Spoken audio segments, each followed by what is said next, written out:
Hi all. So today we are going to do indemnity and guarantee. I hope whatever we have studied previously, all you have revised. And if anybody has any questions, they might ask me right now, so that we will start. If there is no question, then we will start with our new topic, indemnity and guarantee.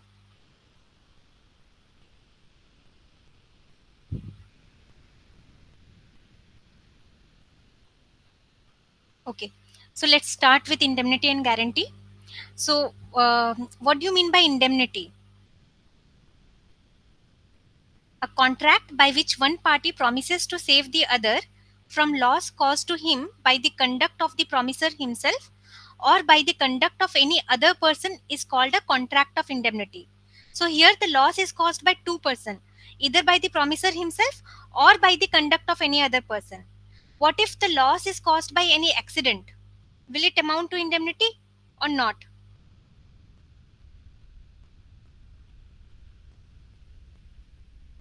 In this there is a two party, one is indemnity holder and the other is indemnifier, right? So one person who is promising to the other person that if the other person is getting any loss because of the promiser, because of the conduct of the promiser himself or by the conduct of any other person. But what if it is not by the conduct of the promiser or by any other person, but because of the act of god or by accident? What will be that in that case? Ma'am, other party is not liable at the same case. In that case he will be not liable. Yes, ma'am, not liable because it is mentioned by conduct of person. So act of God or something else is not conducted by any person. So Mm-hmm. Okay.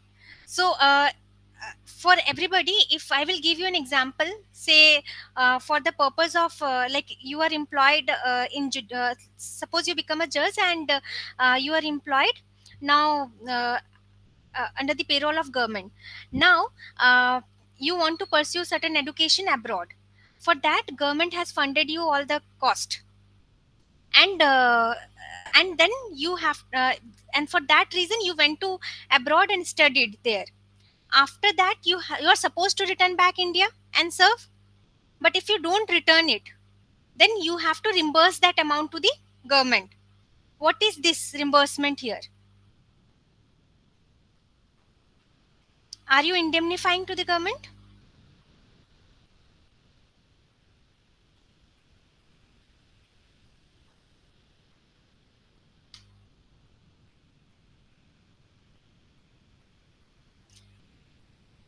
Why government has borne your cost for the studies?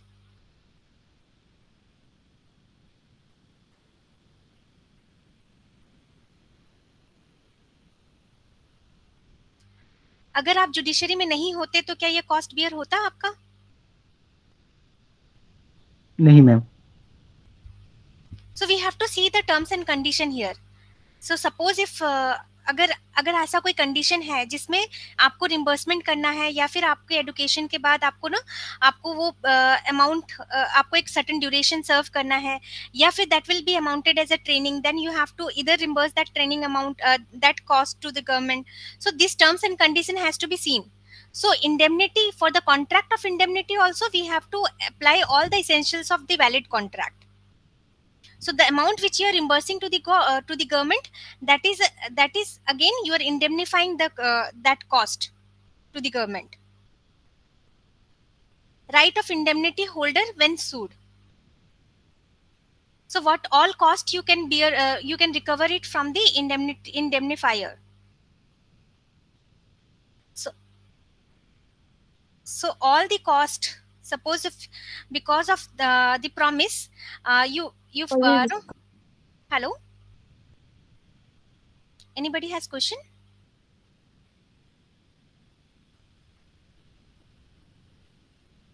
So suppose because of suppose if there is a promise that if you no go for any suit, or if you are uh, going for a suit, suppose if I am giving that example, in that case whatever the cost has been incurred for that suit, and if any damages which you have paid, or if you have entered into any if you have entered into any compromise suit, then whatever the amount you have paid for that compromise, that all amount you can recover it from the indemnifier. And that's what it is mentioned in the right of indemnity holder when sued. Okay, you can read that the promisee in a contract of indemnity acting within the scope of his authority is entitled to recover from the promisor all damages which he may be compelled to pay in any suit in respect of any matter to which the promise to indemnify applies. So suppose if there is no promise to indemnify, obviously there will be no such discussion we are doing, right? So all costs which he may be compelled to pay in any such suit, if in bringing or defending, if he did not contravene the order of the promisor and acted as it would have been prudent for him to act in the absence of any contract of indemnity, or if the promisor authorized him to bring or defend the suit. So if he is not following the promisor order, in that case he will not able to recover all this amount. So he should act within his authority. Okay. All sum which he may have paid under the terms of any compromise of any such suit, if the compromise was not contrary to the order of the promisor and was one which it would have been prudent for the promisee to make in the absence of any contract of indemnity, or if the promisor authorized him to compromise the suit. So suppose if the promisor has not authorized him to compromise the suit, then also he will not able to recover that amount. So all the amount will be recovered when he is acting within the authority. So there is three amount we are talking about. One is your cost, the other is your damages, and the fourth is your compromise amount. Third is your compromise amount. So this three amount he can recover from the indemnifier. So how many parties in the indemnity? There is two party. One is your indemnifier and the second is your indemnity holder. And how many parties in the contract of guarantee?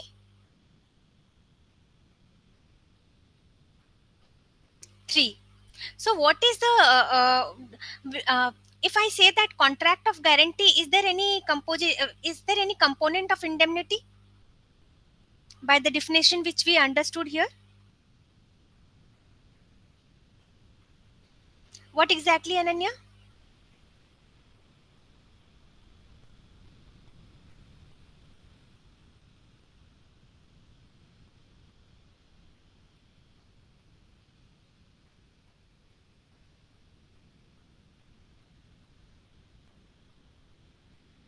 SRD?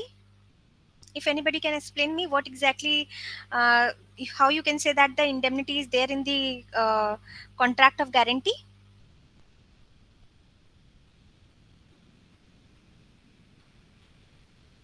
The guarantee indemnifies the debtors and gives assurance to the promise. Explain it, Ananya.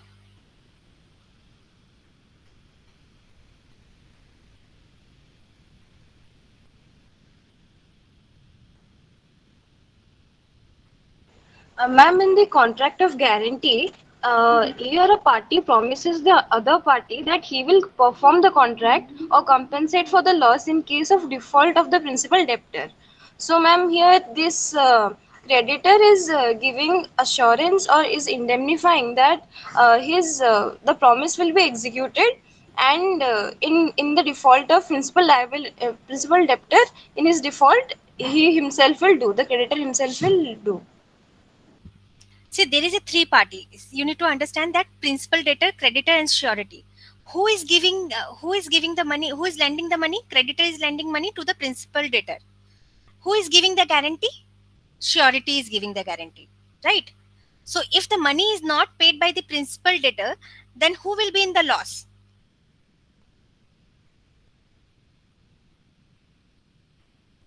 In order to no, if principal debtor will not pay, then who will pay that amount to the creditor? Creditor, how the creditor will be in loss? Surety.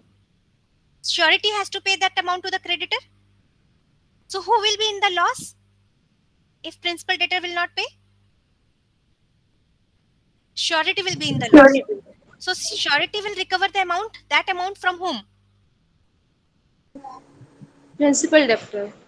So who is indemnifying whom for that loss?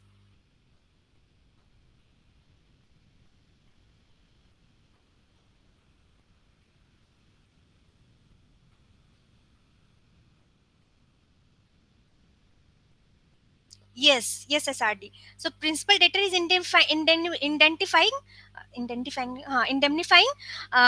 to surety, right? So here surety is getting that money from principal debtor. I hope it clears the doubt. So here the creditor is not getting indemnified. Surety is getting indemnified, and he is recovering the amount from the PD.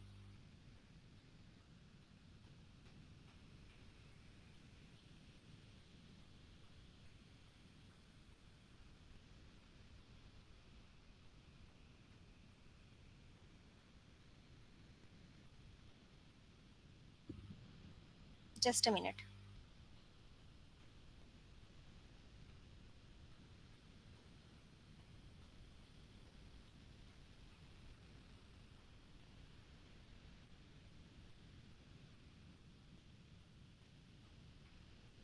And when does the liability of indemnifier commences? When the principal debtor has to pay that amount.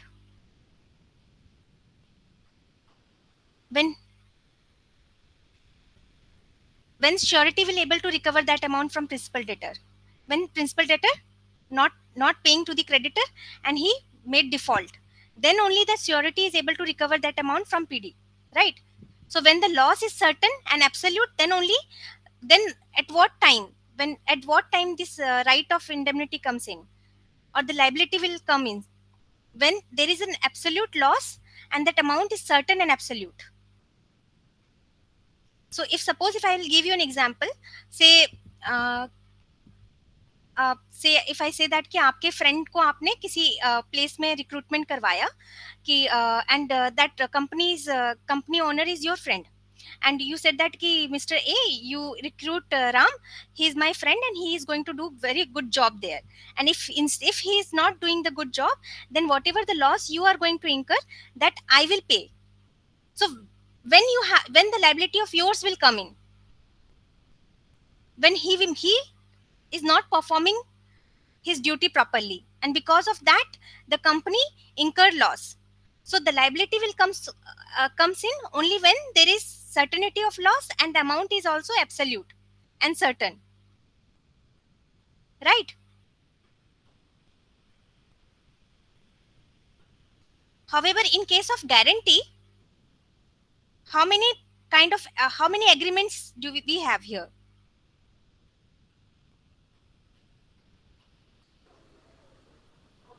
3. 3 agreements. What all are?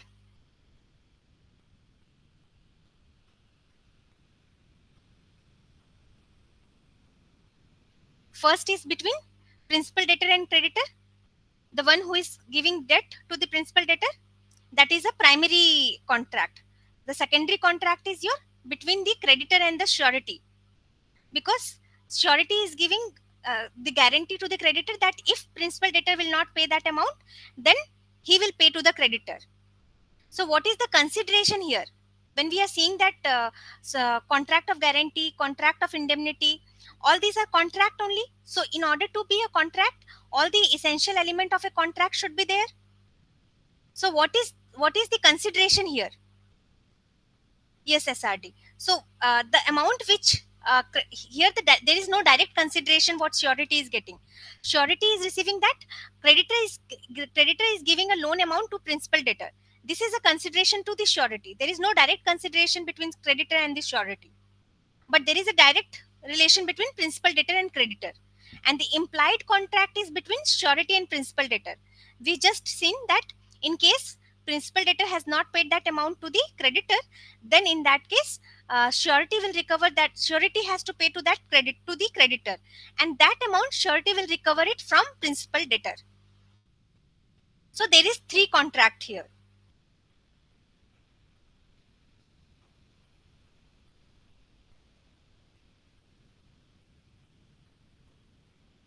So in case of contract of guarantee, we need to see all the essentials. These all are the essentials which should be there in the contract of guarantee. One is your existence of recoverable debt. So what do you mean by recoverable debt?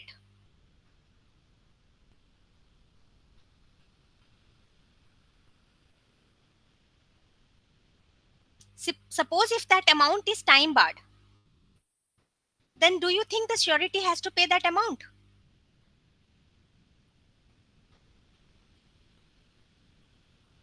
Yes. So we should that means that there should be a recoverable debt amount. If it is time barred or if any other reason that amount is not recoverable, then in that case the contract of guarantee also not be there. The surety is discharged from that liability. Second is consideration should be there. However, no need for a direct consideration between the surety and the creditor. Just we discussed about that. Uh, Between the principal debtor and the creditor, we are seeing the direct consideration, but between surety and the creditor, there is indirect consideration. That creditor is giving loan amount to the principal debtor. Third is your past consideration is no consideration for the contract of guarantee. So suppose 1 year back, Mr. Ram has taken loan from X, and now uh, Mr. Ram is saying A to give guarantee for that amount. So will that a valid contract of guarantee? Yes. So in case this transaction between the principal debtor and the creditor already happened certain time in past, and which is not in awareness of the guarantor, then in that case guarantor is not required to pay any amount in future. This is the past consideration will not be considered as a valid consideration in the case of contract of guarantee. Even if principal debtor is incompetent to contract, the guarantee is valid. However, surety should be competent. So if I give you example, suppose if you no if you tell your 10-year nephew um, that you can go to a grocery shop and you can buy any amount of chocolate, and the shopkeeper is also aware that if the nephew will come and he will no whatever the chocolates he will buy, that amount you will he will recover it from you. So is that a valid contract of guarantee?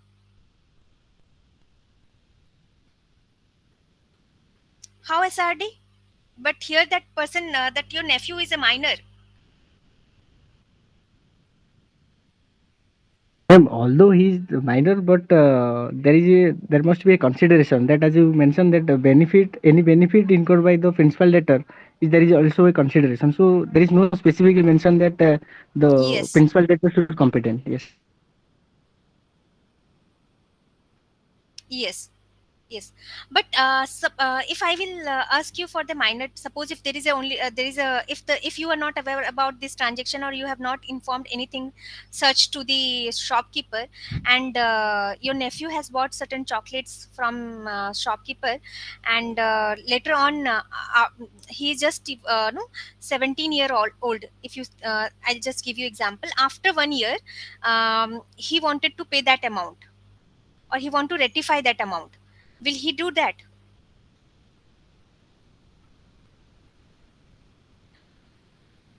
No, even if he is not informed that he is minor, then also do you think if he has no informed that कि, okay, I am major, or if the shopkeeper is aware that okay, no, he is a major, but as per documentation he is minor only, he has bought that chocolate, he has not paid the money, that is whether the shopkeeper is able to recover that amount from your nephew?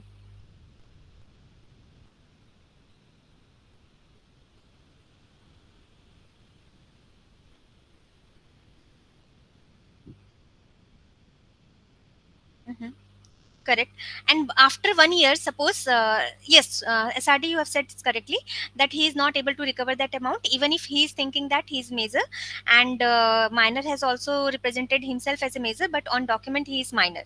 Okay, then in that case the shopkeeper is not able to recover that amount. uh, However, there is one twist in that also, we will discuss that. Secondly, if after 1 year, if your nephew is willing to rectify that no transaction and want to pay that amount, do you think that a valid transaction rectification is possible after becoming major?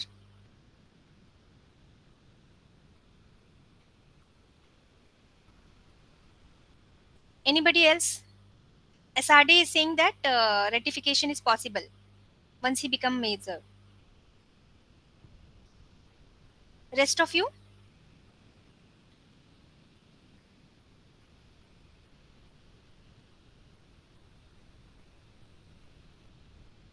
Okay. So everybody is saying ratification is possible. I'll give you this as a task. Just research it over, and then tomorrow we will discuss upon this first thing in our class. Okay. Next is we have just discussed that if both of if the shopkeeper is not aware that he's misrepresenting and he's thinking that he's major, and the minor has misrepresented himself as major, but in this case you have all mentioned that shopkeeper is not able to recover that amount, right? But in specific relief act, there is something called there is one clause wherein there is one section wherein it is mentioned that unjust enrichment is not allowed in case of minor also. So this if the in any other case he is not able to recover that amount, but if the court is giving an order, yes, correct section, SRD, you are saying correctly.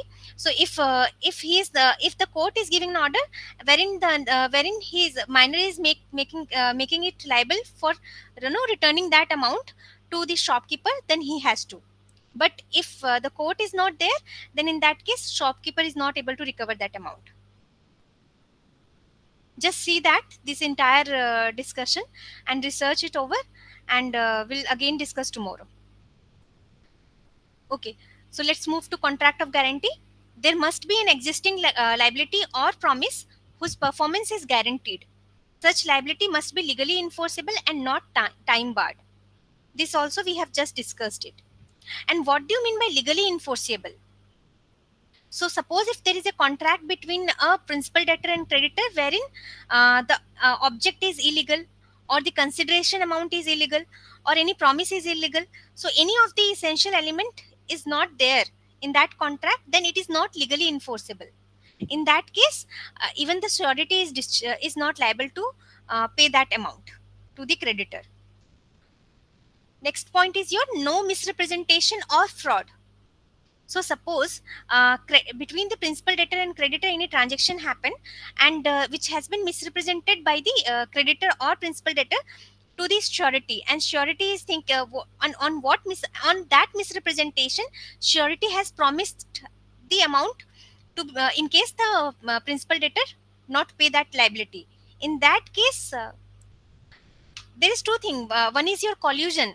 So when creditor and principal debtor both in collusion misrepresent, or if even if only the creditor is misrepresenting, in both the cases also surety is discharged, because he is not liable to make the payment. He can take the benefit of this and take it as a defense in the court that I was misrepresented, or there is a fraud in the transaction happened, because of which I gave no I become surety in this transaction. Can anybody say me any of the example wherein misrepresentation or fraud happen in the practical world?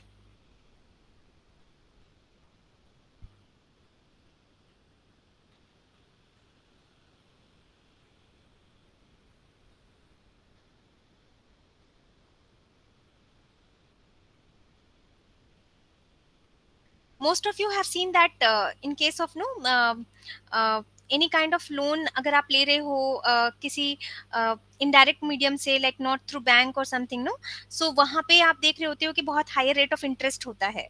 And earlier in case of zamindari system, अगर आप वहां देख रहे होते हो तो कि आपको आपको बोला जाता है कि ठीक है आप इतना अमाउंट ले लीजिए, इसके इसके बिहाफ में आपका ये लैंड हम एज ए सिक्योरिटी रख रहे हैं, और somebody else land will be kept as a security, means somebody else will be a surety there, and the amount has been given you as a loan, and certain rate of interest has been not informed to you. Many such instances you have seen in the history. So that is again a misrepresentation of fraud. In case of contract of guarantee or in case of contract of indemnity, it might be in express or implied. Writing should not be necessary. Like in case of contract of insurance, we have seen that the written formality should be there, but in case of contract of guarantee and contract of indemnity, writing not necessary. Last is your joining of other co-sureties. So suppose in case of no a contract of guarantee, two or more person has to no jointly has to pay that amount. So if any of the person if there is a condition there in the contract of guarantee that if any of the person is not joining, then all are not liable to pay that amount. In that case also, this contract of guarantee will not be valid if one of the person who is required to join in as a co-sureties to make the payment is not joining. Okay. So the guarantee is not valid if a condition is imposed by a surety that some other person must also join as co-surety, but such other person does not join. So if I say that in what all the three instances where contract of guarantee is invalid,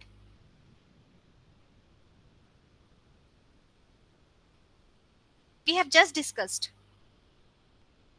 If you can, if you no required to state what all are the three instances where the contract of guarantee is invalid. Ma'am, where the object is unlawful, like violate the public policy as well. And the second Mm-hmm. thing is misrepresentation and a fraud. Mm-hmm. If the consideration as well is unlawful in this particular circumstances, the contract can be, the guarantee can be void. Anybody else?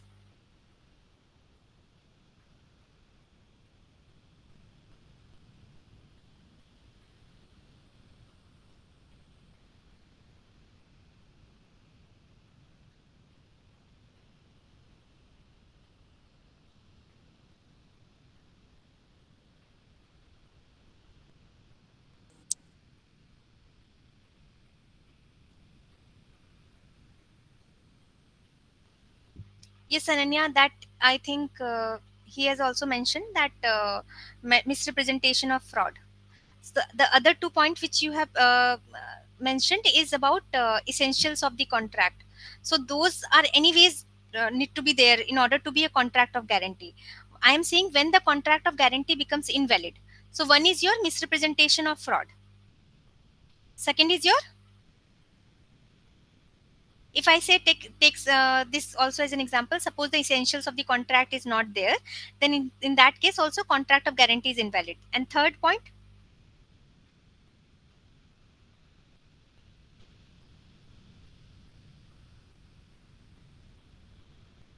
yes, SRD, correct. If the other co-sureties has not joined, in that case also guarantee is not valid one. I hope it is clear. And fourth point, you can mention that if the suppose if the material circumstances is not in knowledge of the surety, then in that case also contract of guarantee is invalid.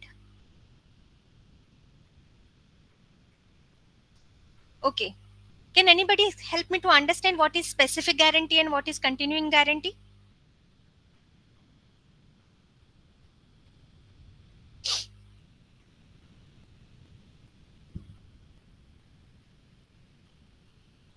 हम specific guarantee किस चीज पे बोलेंगे?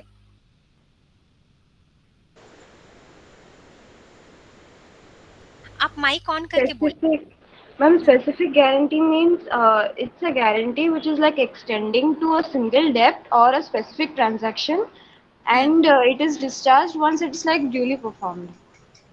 Correct. So in case of specific guarantee, it is for a single transaction or any particular transaction. Then it is a specific guarantee. But for continuing guarantee, we are saying that कि अच्छा आप अभी जो आप suppose वो नेफ्यू के example में वो नेफ्यू जब भी कोई भी सामान लेके आएगा आपका जो भी अमाउंट है मैं आपको पेमेंट कर दूंगा. तो in this case what is happening, क्या आपका जो गारंटी है वो कंटिन्यू चल रहा है. जितनी बार ट्रांजेक्शन आपका नेफ्यू करने वाला है उस शॉपकीपर के साथ में, आप उस हर अमाउंट ऑफ ट्रांजेक्शन के लिए आप गारंटी, आप श्योरिटी हो, राइट. बट अगर आपने सपोज एक पर्टिकुलर डेट में आप आके बोलते हो नहीं अब से ये ट्रांजेक्शन, अब इसके आज के दिन के बाद से आप जो है मुझे श्योरिटी नहीं कंसिडर कीजिए, मतलब मैं अब इसके आगे जो भी मेरा नेफ्यू मुझे आपके पास से कुछ भी खरीदेगा तो मैं उसकी लाइबिलिटी नहीं लेता हूँ, तो क्या आपके प्रीवियस जितने ट्रांजेक्शन है उससे आप बच जाएंगे? that will this statement will not apply retrospectively. Okay, it will apply only on only prospectively, right. So इस केस में आप उसकी लाइबिलिटी से नहीं जा पाएंगे। आपको जितनी भी आपकी जो लाइबिलिटी हुई है till that date, you have to make the payment to the shopkeeper. This is all about your specific guarantee and continuing guarantee, and in the act also this is only mentioned.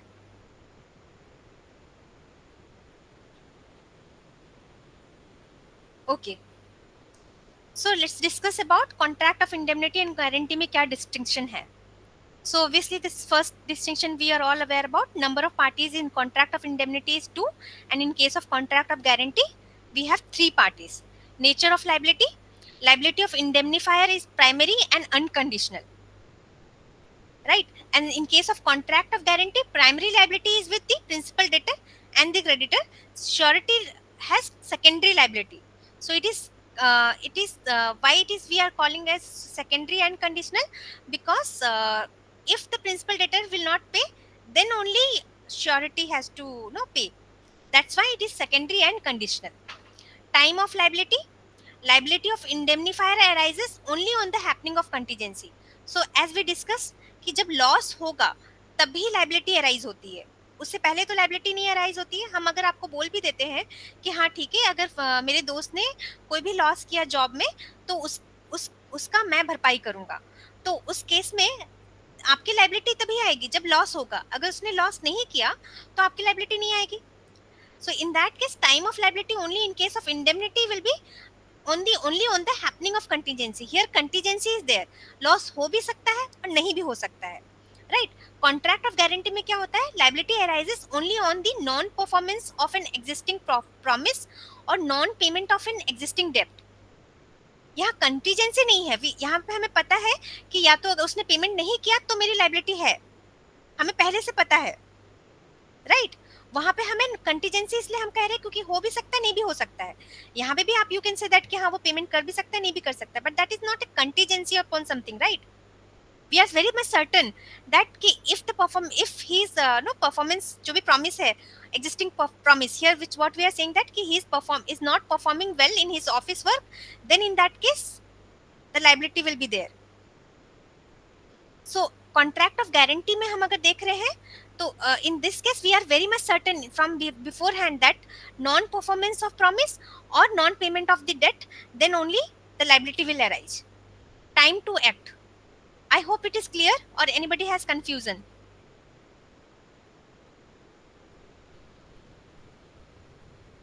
Okay, time to act: the indemnifier need not act at the request of indemnity holder.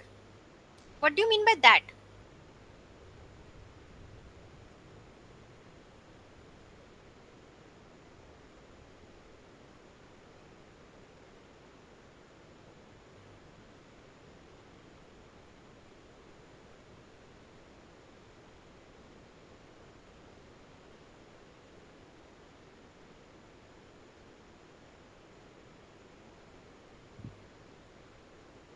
कोई बता सकता है?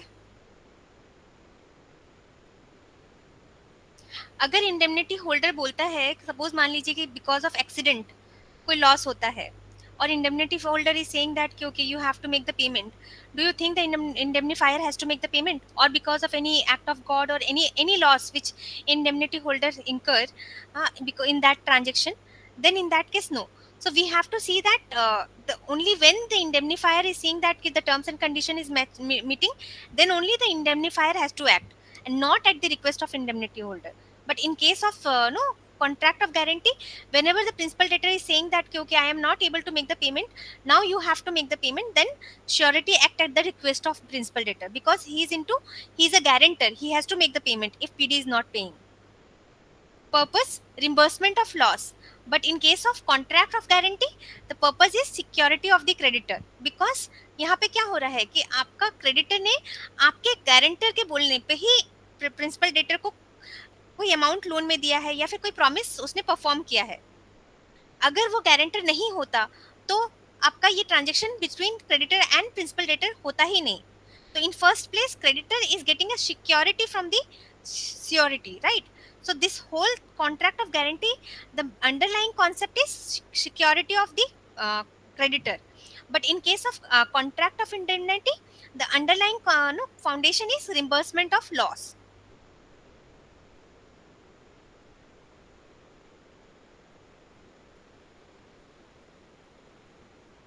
Right to sue third party. Right to sue third party, can anybody help me to understand?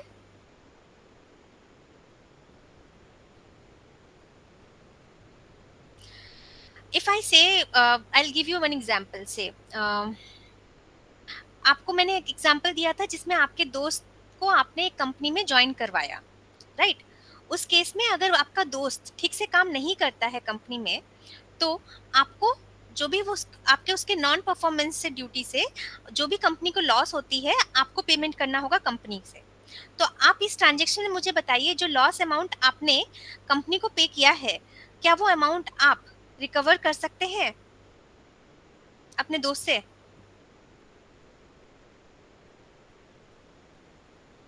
No, ma'am, because the purpose of contract of indemnity is to compensate for the loss. Exactly. But in case of contract of guarantee में क्या हो रहा है कि अगर principal debtor नहीं पे करता है, तो surety has to make the payment to the creditor and then surety can recover that amount from the principal debtor, right? So here right to sue is there. I hope it is clear. Yes, ma'am. Okay. Competency, we have already understood that in case of contract of indemnity, both party need to be competent. But in case of your contract of guarantee, if the PD is not incompetent, then in that case also the transaction, the contract of guarantee is valid contract. And in this case also you can apply that concept, privity of contract में हमने discuss किया था beneficiary वाला, that concept also you can apply here.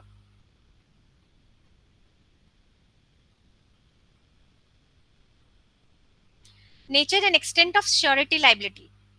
So what here, like इस केस में आप suppose मान लीजिए क्रेडिटर ने प्रिंसिपल डेटर से पेमेंट नहीं मांगने की जगह आपका क्रेडिटर से श्योरिटी से मांग रहा है payment. In that case can creditor do so, or he has to first ask the principal debtor for that amount?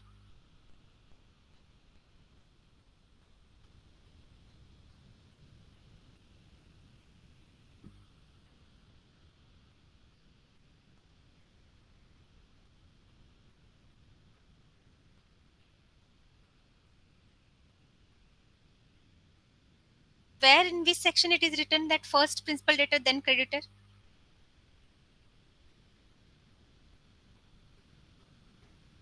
SRD, go through the sections and see which section it is mentioned.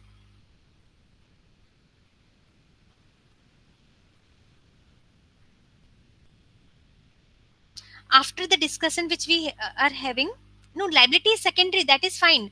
But what here I am talking about the right of the creditor. Creditor अगर चाहे तो principal debtor से पैसे नहीं मांग के वो directly surety से मांग सकता है या नहीं?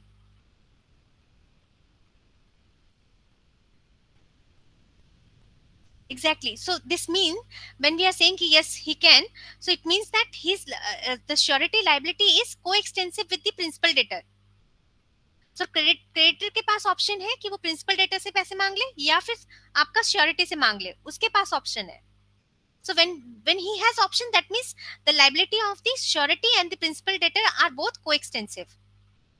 Secondly, obviously liability of the surety is secondary because the primary liability is anyways principal debtor. So when creditor ने अगर surety से पैसे ले लिया तो surety को principal debtor से पैसे लेना है, क्योंकि primary liability किसका था वो पैसा लौटाने का? Principal debtor का. So that's why it is a secondary liability of surety and not because कि हम भी बोलेंगे कि नहीं मतलब हम यहाँ पे secondary liability surety का बोल रहे हैं, इसका मतलब है कि creditor को ही पहले creditor मतलब principal debtor से ही पहले पैसा मांगेगा, ऐसा नहीं है.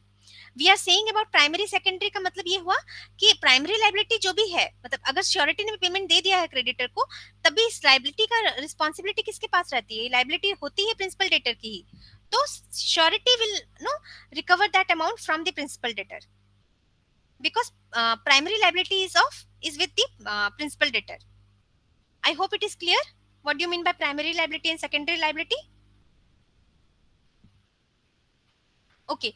Third point is your where debtor cannot be held liable because of defect of document, then liability of surety also ceases. अगर कोई भी ट्रांजेक्शन मतलब जो भी प्रिंसिपल डेटर और क्रेडिटर के बीच में जो ट्रांजेक्शन हो रहा है उसमें कोई डिफेक्ट होता है जिसके वजह से प्रिंसिपल डेटर को पेमेंट नहीं करने की जरूरत है क्रेडिटर को, in that case obviously the surety will be discharged. Okay.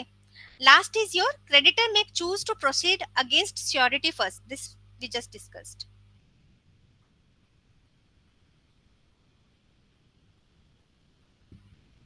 Liability of two persons primarily liable not affected by arrangement between them, that one shall be surety on others default. By this heading will you able to figure out what exactly this is saying?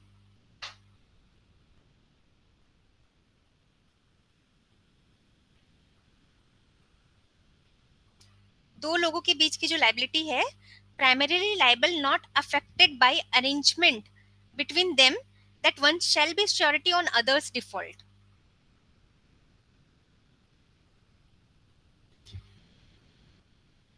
मान लीजिए कि 3-4 लोग हैं आपके को sureties. If I can say that, suppose you and your no elder sister both are co-sureties, and there is a transaction between A and B, whereas A is a creditor and B is your principal debtor.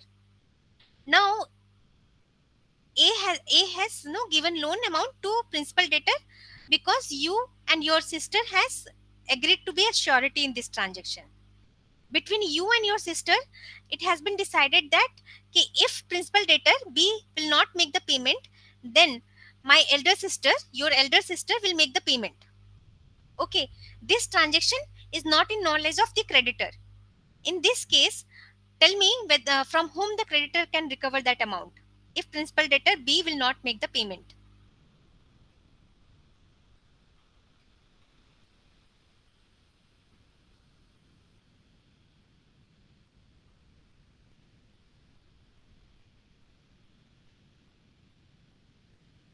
Yes, SRD. So from any of the surety, the creditor can recover. But even if the creditor, here the twist is that even if the creditor is aware about this transaction between you and your elder sister, then also he is not, no, this is the secondary contract. Between the first contract is your contract of guarantee, wherein there is a principal debtor and the creditor and the sureties. Co-sureties are there, right? This is one transaction, one contract, and the second contract happened between you and your sister. So even if that second contract is in knowledge of creditor, then also creditor is not is the party in that contract, and he may sue any of you or may recover from both of you. It's upon him. I hope it is clear. You can also go through section 132 if you want. I'll wait for a certain minute.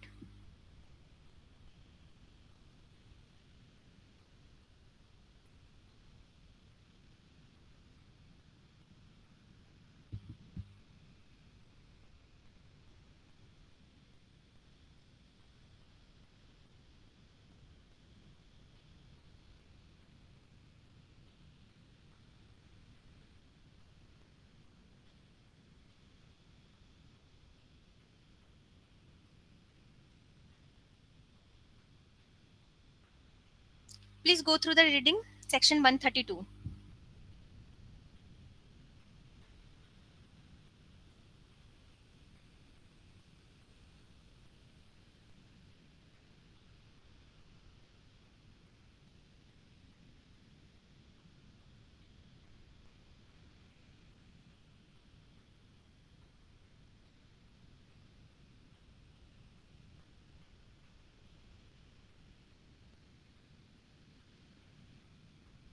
Is it clear? Shall we move ahead?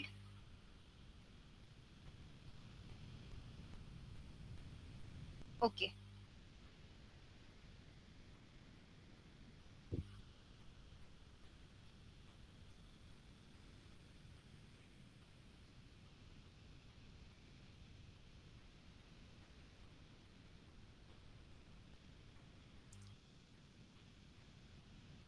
Discharge of surety.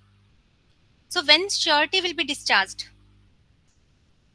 So there is three, no, in these three situation, the surety will be discharged. First is your by revocation, second is your by conduct of creditor, and third is your by invalidation of contract of guarantee. The by invalidation of contract of guarantee, we just discussed that in case of misrepresentation, any concealment, or until co-surety joins. If this no condition is there, then in that case it will make the contract of guarantee invalid, and then the surety will be discharged. He is not liable to make the payment. And by revocation, it means suppose in case of continuing guarantee, we have just discussed that he has given a notice to the shopkeeper that from now onwards I will not be no being being a guarantor, and I am not going to pay any of that amount for which no any purchase that my nephew is doing. So in this case he is revoking the contract, right? So through notice also the revocation is possible. And now if suppose in case of death, obviously in case of death he is not liable to make any kind of payment. Novation, what do you mean by novation?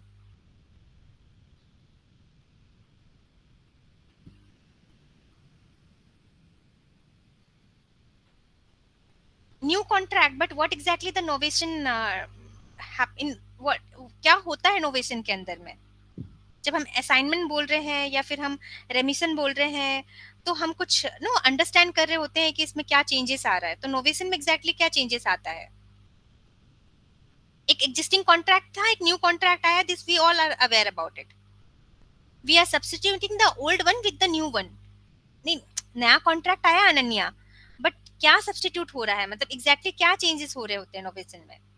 Even alteration में भी हमारा एक पुराना contract होता है, फिर नया contract आ रहा होता है.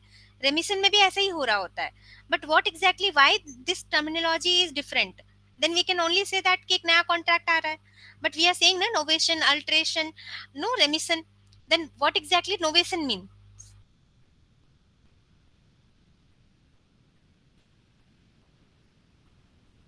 नोवेशन में क्या होता है कि आपकी जो है पार्टी चेंज हो रही होती है. तो अगर पार्टी जो पहले जो श्योरिटी थी उसको आप चेंज करके दूसरे किसी और श्योरिटी को रख रहे हैं. मान लीजिए आपने एक बैंक में से लोन लिया है और आपने अपने फादर को नो गारंटर बनाया है. लेटर ऑन आप बोल रहे हैं कि नहीं नहीं, अब मेरे फादर की जगह पे मेरी मदर होगी गारंटर. तो जब आप ये चेंज कर रहे हैं तो इससे क्या हो रहा है, आपके father will be discharge as surety and your mother becomes surety. So this is called novation.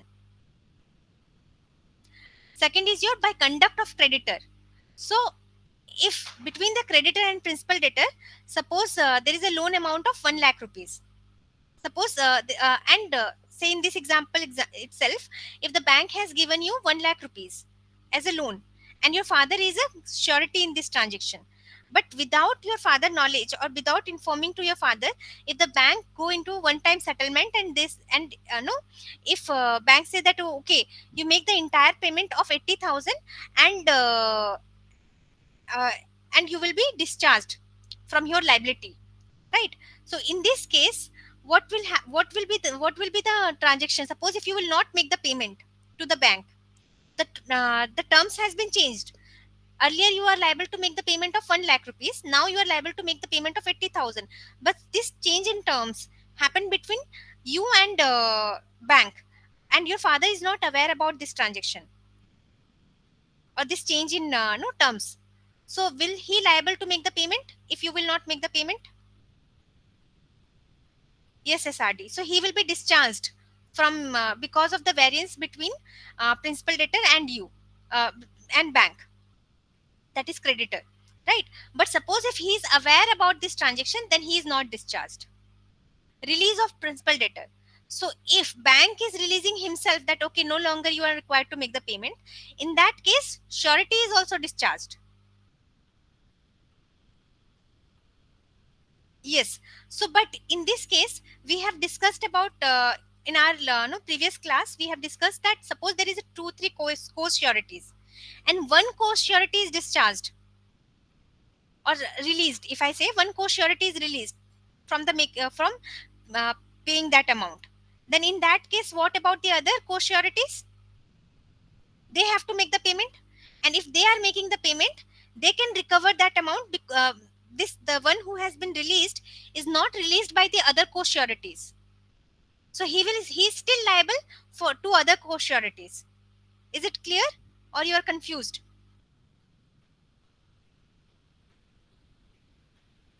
We have discussed previous classes about there is 1 lakh between 5 people, and 20,000 has been released. The other person is not required to make the payment. Then in that case, this 80,000 has been made as a payment, but this 80,000 is again now recovered from 5 party, and not only the 4 party will be responsible. Okay, if you remember that example. Last is your impairing surety remedy. So if suppose in this transaction is itself, if I say you has taken a loan of rupees 1 lakh from the bank, and you have given a no, security of say gold ring for for that loan amount 1 lakh, and bank has negligently no, sold that gold ring as a silver ring. In that case, do you think surety is no, liable for the rest of the amount? If the bank would have sold it as a gold ring, the bank able to recover the entire amount.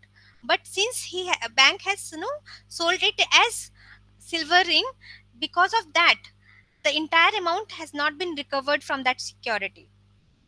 So in that case, will that amount that surety has to make the residual payment to the bank?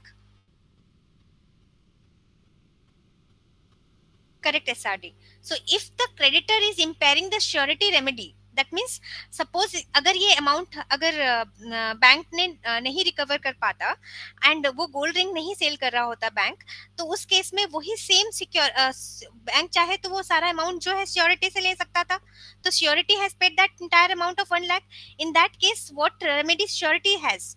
Surety will come into the shoes of bank, and whatever the security is with the bank, that security is with now surety. So that surety can sell that gold ring and recover that loss amount. Correct. But since bank has acted negligently, because of this, the remedy of surety has been impaired, and because of this reason, the surety is discharged. He is now not required to pay that amount. Cases were not discharged, cases where not surety is not discharged. So in section 136, it is mentioned that where a contract to give time to the principal debtor is made by the creditor with a third person. So any kind of variance is happening, okay, between the wherein the principal debtor is not aware about it. So suppose the liability to make the payment in this case itself is 7 days, but the bank has not no, taken any action against the principal debtor and decided to wait for further 7 days. And this discussion happened with the third party and not with the bank, not with the principal debtor. So in this case, there is no changes in the terms between the principal debtor and the creditor. Right? Creditor can recover that amount within 3 years. We are all aware about the limitation period. So if the creditor is giving certain time period to the principal debtor where the principal debtor is not the party in this variance, then the surety is not discharged. Okay, section 137 says creditor forbearance to sue does not discharge surety. So in this case, suppose if within 7 days you have not made the payment and the bank has not taken any legal action against you, that doesn't mean that surety is discharged. Surety is still liable. Within 3 years, the bank can still ask that amount from surety instead of taking any action against principal debtor. I hope it is clear.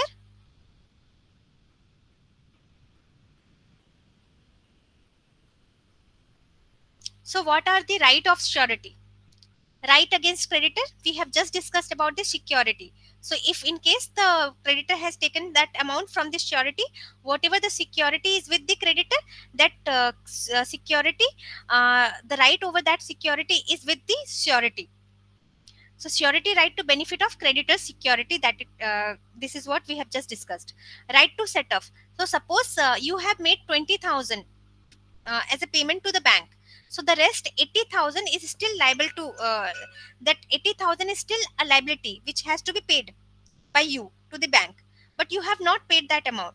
In that case, your father is not required to make the entire 1 lakh payment to the bank. Your father has right to set off that 20,000, and the rest of the 80,000 he has to make a payment, right? Right to share reduction. So in case you become an insolvent and from your property the bank is able to recover 10,000 rupees, so in that case the rest of the liability is your 90,000. So this 90,000 will be recovered from the surety. So so here what is happening, your father is not required to pay the entire 1 lakh rupees. He has right to share that reduction amount. I hope it is clear. Next is your right against principal debtor. So what do you mean by subrogation here?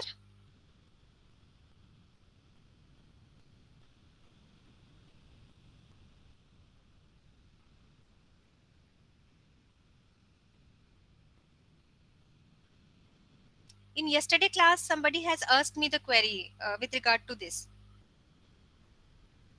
Ma'am, subrogation can be said that surety steps into the shoes of the creditor when surety has paid all that he is liable for Exactly. against the principal debtor. Correct. So this is called your subrogation. Okay. And second is your implied promise to indemnify surety. So this is again principal in this contract of guarantee. There is an implied promise by the principal debtor that in case if I default in the payment, then I will indemnify that amount which you are paying to the creditor to the surety. Correct. Next is your right against co-sureties. So this we have discussed that if the all the co-sureties has make a liability that they will make the payment equally, then right to claim contribution equally will be there. Next is your right to claim contribution only agreed sum. So they have agreed that this it is the share between all the co-sureties are not equal. They had decided that this will be the 30%, 20% or 10%, whatever they have decided. This will be the my percentage of share in the liability. So accordingly, only the creditor will only recover that amount which they have agreed upon. They cannot no the creditor will not able to recover any amount which has been exceeding this limit. So right to claim contribution only agreed sum. Similarly, when the creditor is recovering, similarly for the surety also, if one person has make the payment entire, because if in the terms and condition it is mentioned that jointly or severally, in that case what creditor can recover the whole amount from any of the co-sureties. If all the amount has been paid by one co-surety and the rest of co-surety is still liable to make the payment to the one who has made the payment, right? So the rest of them either has to pay equally or as per the agreed sum, whatever has been mentioned in the contract. This is what it is saying.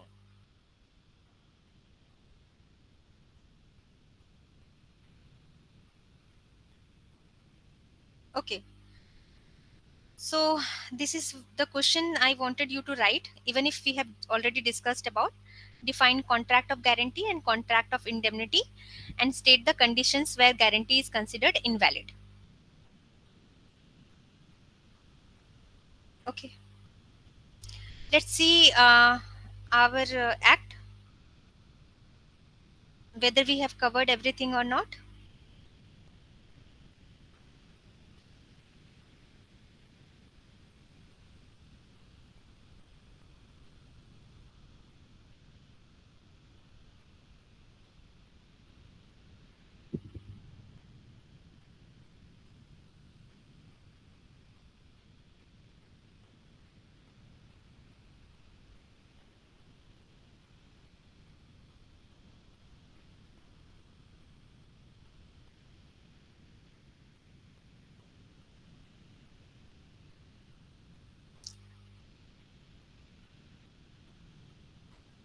We have discussed about consideration for guarantee.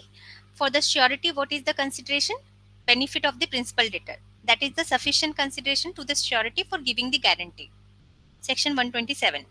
Section 128 talks about surety liability. So the liability of the surety is coextensive with that of principal debtor unless it is otherwise provided by the contract. So if in the contract itself it says that first you need to ask from principal debtor, then only uh, the liability is with the surety, then it is according to the terms and condition mentioned in the contract. If contract is silent, then it is coextensive. Continuing guarantee, section 129. A guarantee which extends to a series of transactions is called as continuing guarantee. Revocation of continuing guarantee. A continuing guarantee may at any time be revoked by the surety as to the future transaction by notice to the creditor. So we have already understood that it can't be retrospective. It has to be prospective. In case of bank, if you have also seen that that we have already discussed this example as well. Okay, revocation of continuing guarantee by surety death. Okay, in case of bank, any transaction, suppose if you if you have become a surety, so in that case, in the practical world, what happened that you cannot say that okay, earlier I was be a surety, now I don't want to be a surety. This can't happen. You have to give it, you have to replace yourself with any other surety, because the transaction itself happened because of you being surety. So if somebody is not surety, then the first transaction, the primary transaction, would have not been there, right? Revocation of continuing guarantee by surety's death. This we have discussed, that the death of the surety operates in the absence of any contract to the contrary as a revocation of continuing guarantee so far as regard future transaction. Okay. Anybody has any questions? You might have any question, then we can discuss right away. Otherwise, you can also go through all the sections and just see whether we have discussed everything or not. If any case you think that this is something which we have not discussed, we can discuss again in tomorrow. Any question? Thank you, Sasadi.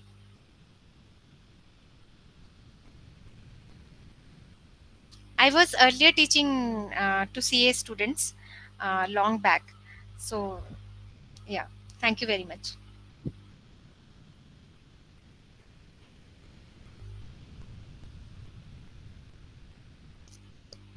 Anybody has questions?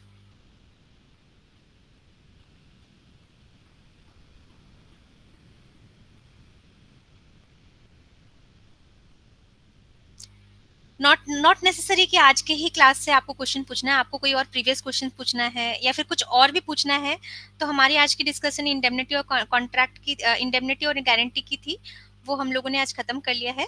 So I think that we will end our class. If anybody has wanted to discuss anything, we can discuss. But before ending the class, I will ask one question. Anybody has any questions?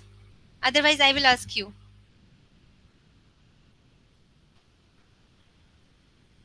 Okay. So tell me, आपने एक promissory note है जिसमें आप मान लीजिए SRD आपके पास, मैं आपको मैंने एक promissory note दिया है एंड उसमें लिखा है कि ये bearer promissory note है. मतलब anybody can no anybody who is holding this promissory note can recover this amount from me.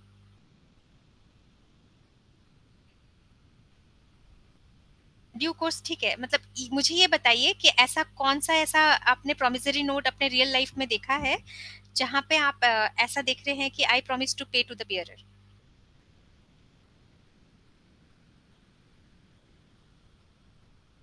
Real life scenario में, एवरीडे लाइफ सिनेरियो में.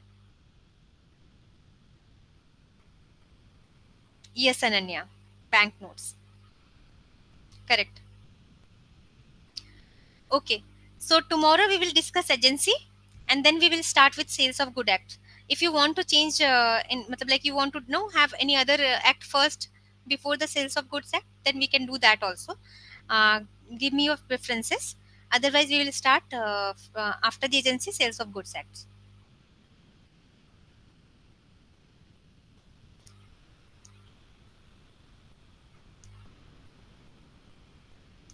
Okay. So let's end the class.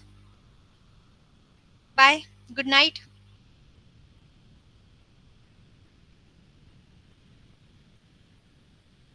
Thank you all.